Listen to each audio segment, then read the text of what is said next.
Hello! Right, so I've had a few people asking me about aggressive skates or park skates, and just asking me about the bits and bobs that are on them, because it can be quite confusing if you're new to skating to know what's going on with each sort of boot and which setup and all that kind of malarkey.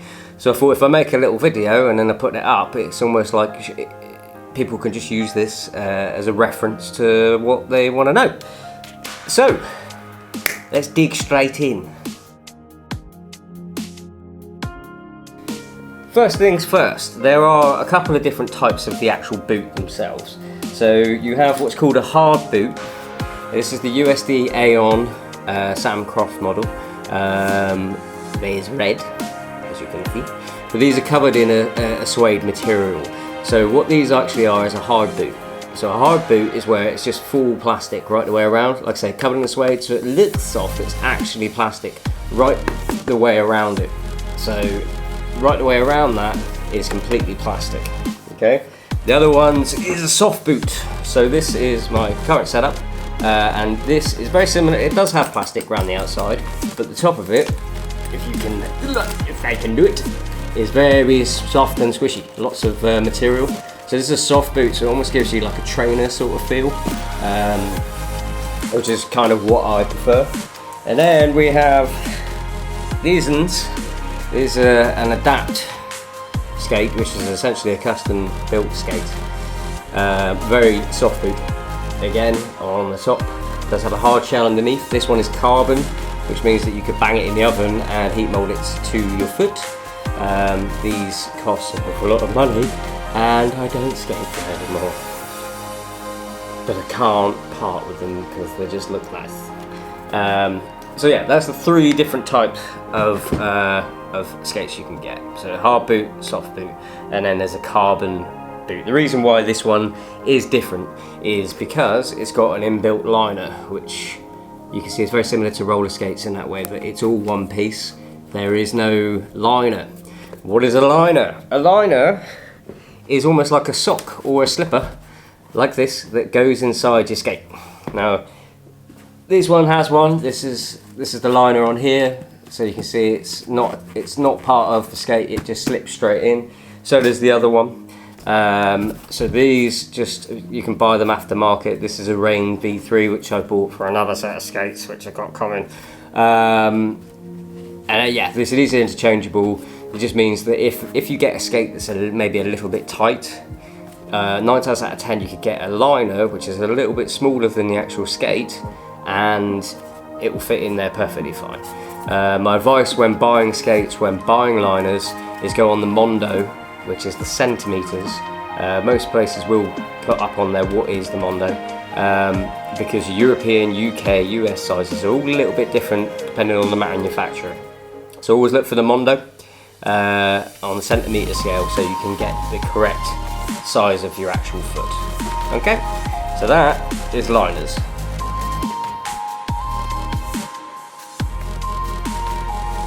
Going to work our way down the boot. So we've done liners.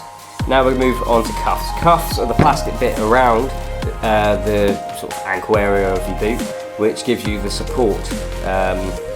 These are interchangeable, which is one of the great things, much like the liners being, you can change them out, you can change the cuffs out as well.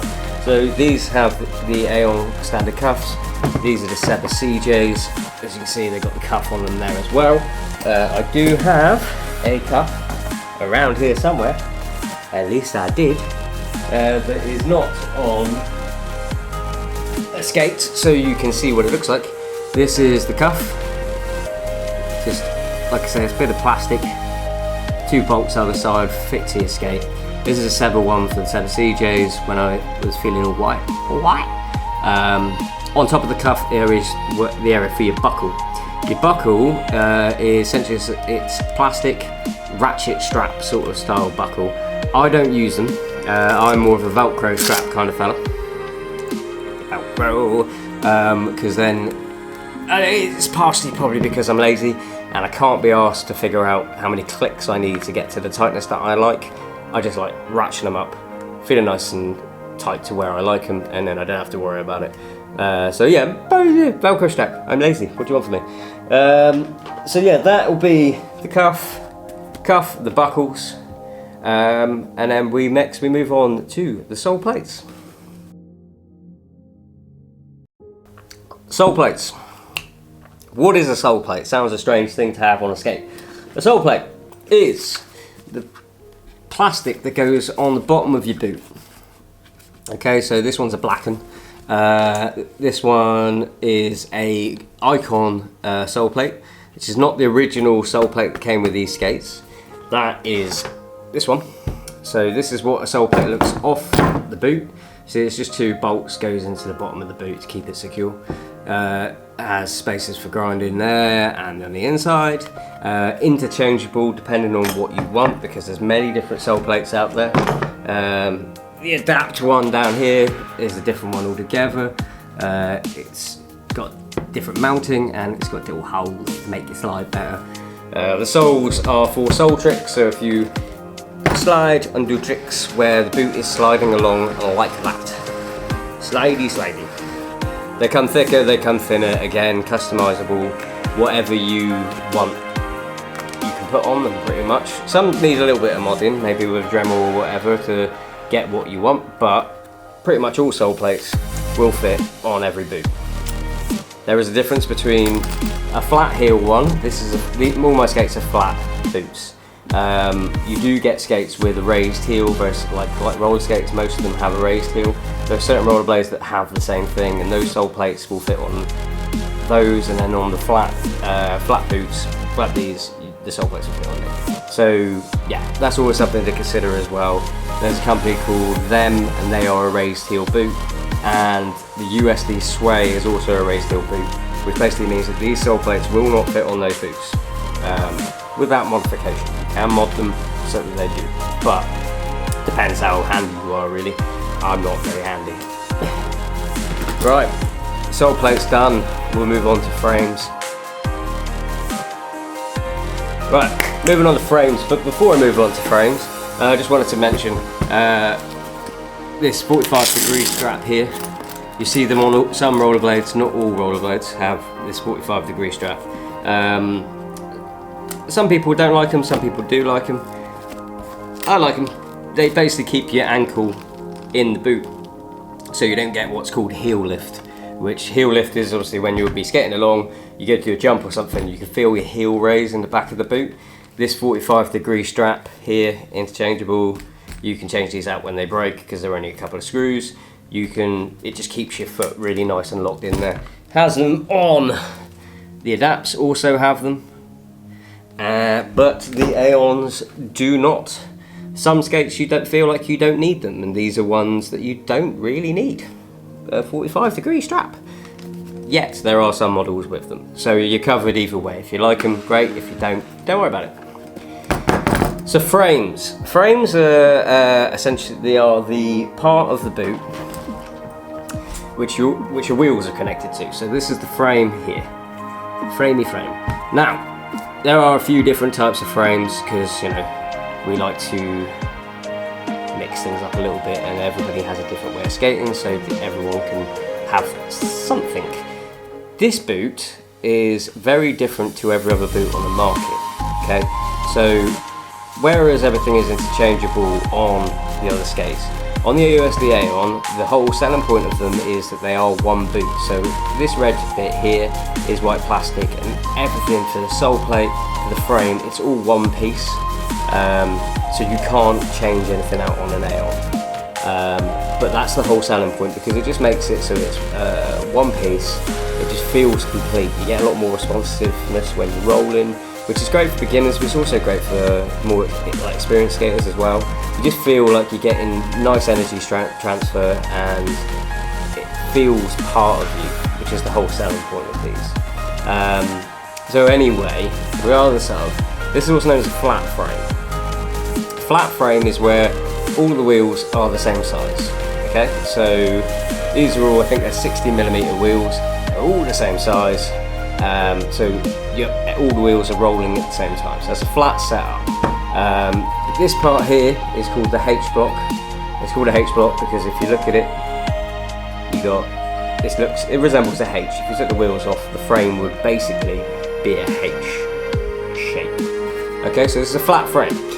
These don't come off, but there are other frames on the market which are flat frames designed for flat, and you can set them up and put them on whatever skates you want as long as they're not the USB A-ons. Okay, so there's other frames out there. So this is the 50/50 Prime frame, and this is set up for this is what I used to skate. This is set up for anti-rocker. Now, anti-rocker basically means that you have two wheels in the middle, regular size wheels on the outside, but two little ones on the inside.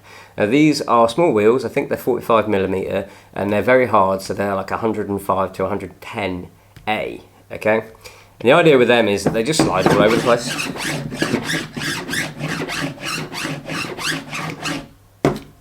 Yes, so they slide. So basically when you're doing grinds, it makes it a little bit easier because you don't have to worry about the dreaded wheel bite. And I think everybody knows what wheel bite is if you've skated around. It's where your wheels essentially, they go and they stick and you fall over and it hurts. Which can happen with the flat setup quite easily. The wheel bite, you go that way and there's no give. So you can see, no give, you try and push them, no give. Push these, loads of give, easy, easy. So these are good for sort of grind, if you're into grinds and you like skating, like doing grinds like street, that kind of thing. These are great, these are fantastic. You can just slide for days. These also have a metal core, but we won't get into that right now, because to put it easily, the plastic bits on the outside of these frames, they're interchangeable, so you've got a metal core in there and you can just change out these side bits when these wear down. Again, it's pretty cool. The company released it so that most people can 3D print their own walls, which is great because people are coming up with all kinds of weird stuff. Another frame is, this is a freestyle frame. This is a Kaiser Type M frame. I used to skate this for a little bit. As you can see, they're pretty worn in.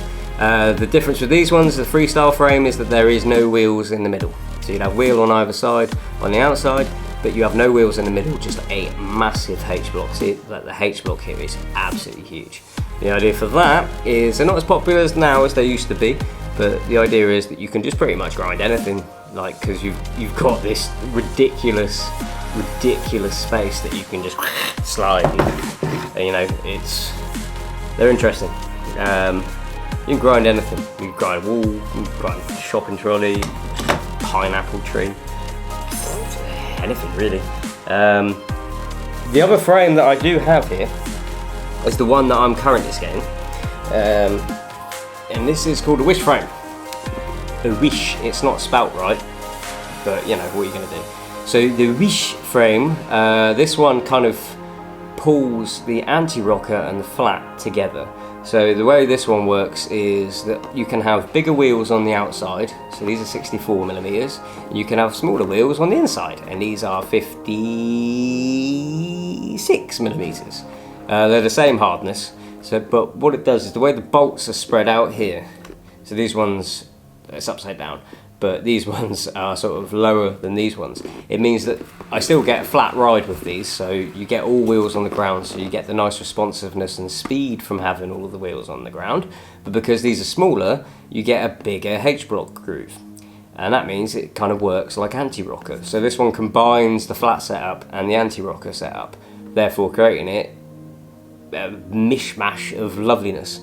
And this is what I fell in love with this, and I've been skating it for quite some time now. It's fantastic, fantastic. I love it. It makes me do grinds and stuff, but still go really fast and do stupid things. So I like it an awful lot. The only thing really left to talk about is wheels and bearings, I suppose. So bearings wise, a lot of people ask me about bearings. And the best advice I can give you about bearings is try to ignore the ABEC rating, because it doesn't really apply to skating at all. It's completely wrong. All you want to be looking for with a bearing is something that is just going to last and is quite hard hitting. A lot of people go for ceramic bearings that are really expensive. The ceramics are really fast, however, and this will go for your quad skating as well. If you're doing impact sort of style skating, so if you're jumping or if you're hitting or stomping or doing whatever with your skates, You don't want to go ceramic because they will break quite easily. Ceramic bearings are designed to go fast, so speed skating or longboards and stuff like that, downhill, super great, super fast, but they have no impact to them. Now obviously with park skating, with what I do, and maybe even roller derby or whatever, you have that impact, so you're likely to break them. And if you're spending £100+ on some bearings, you don't want to break them. You really don't want to break them. I will say that there are a few trusted brands. Wicked are a very good brand. They are owned by Powerslide, who own Shire and USD. So they're the big company, really good bearings. The bearings that I actually go for is by a brand called Old Boy. You can pick them off of Amazon. They're like 15 quid for their stainless steels. Just bear in mind they are designed for skateboards, so you'll need to get 2 sets. So, you know, if you're gonna doing all your wheels, they're great. They have lasted me forever. They spin really, really well. You do need to lube them every now and again, and remember to clean your bearings. Which, if people want, I can do a tutorial on how to clean up and lube up your bearings. Because one thing I like is going fast, so I always do these probably twice a month, something along those lines. Wheels wise, it's quite simple. If you are mainly skating wooden parks and you are indoors or whatever like that, the softer the better, because it gives you nice grip. So from a rollerblade standpoint, it's sort of like an 88A, and that's great for indoor parks. However, if you skate those same wheels outside concrete parks, especially on a hot day, they will not last. They will just wear down so quickly. So you want something around the 90 mark if you're going to be skating outdoors a lot, just because it will give you that longevity. With rollerblading, the best advice if you're just starting out, I would say stick around the 60mm wheel diameter. Maybe moving on to 60. I'm now on 64s. They last longer. That's the main reason for doing them. The wheels last longer if they're slightly bigger. So the time they wear down. 64s, it does give you a little bit more speed because it's a bigger wheel for you to go on. And there's very many different varieties of wheels. You can get a bit more wheels on the market than anything, to be fair. But just trying different wheels every time you some new ones. It's a good idea. It's all about the effect. You might get dumb back one day. I have. The fight to find a really good wheel is very hard. At the moment, I have found that Celtic is a brand that do very good wheels. This is an SF brand, Celtic collab wheel, which has got a Mr. Man on it, which is genius. I don't know if the camera can show you. I don't think it can. Oh, you might be able to see. There is a Mr. Man on there, they're great wheels. They've lasted for ages, so if you're looking for rollerblade wheel Celtic, you can't go wrong. They're also Irish, so that's nice. An SF brand are Scottish, so that's also nice, I suppose. Right, I don't think there's anything else really to talk about with the skates. I've gone top to bottom on them. Obviously, if anybody has any questions or just wants some advice on anything, just shoot me a message on the group and I'll help in whatever way I can. I've gone through a great many different skates to try and find one that I really like. So it's been quite a journey, especially with wheels and everything like that, and skates that cost money. And it's always good to do your research and ask people some questions before you shell out some money on skates, because they're not cheap, and you know you can't. It's very rare you can actually go and try them on, so it is a bit of a minefield. So if hopefully this can help you buy skates, because you don't want to spend loads and loads and loads of money on a pair of skates and then find out you're not really liking them. Why would you want to do that? Who would do that? What a silly sausage would do that.